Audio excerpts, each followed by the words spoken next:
Hey guys, Ninja 2013 here. Thought I'd just give you a quick demo of the Akrapovic exhaust. I've got a few videos of these already up, but obviously the baffle is in at the moment.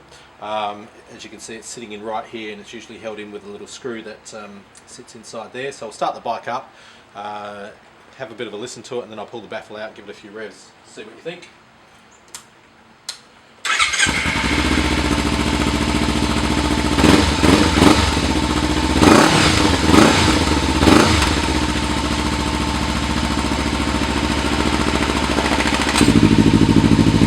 Straight away, you've got that bassy baritone coming straight out of the exhaust. Sounds so much better, of course.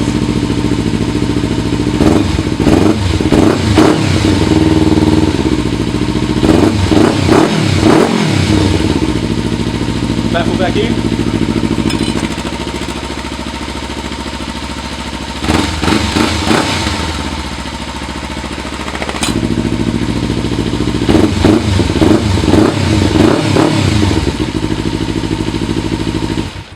So there you have it, the Akrapovic exhaust slip-on, full carbon fibre for the Ninja 300 with the baffle in and out.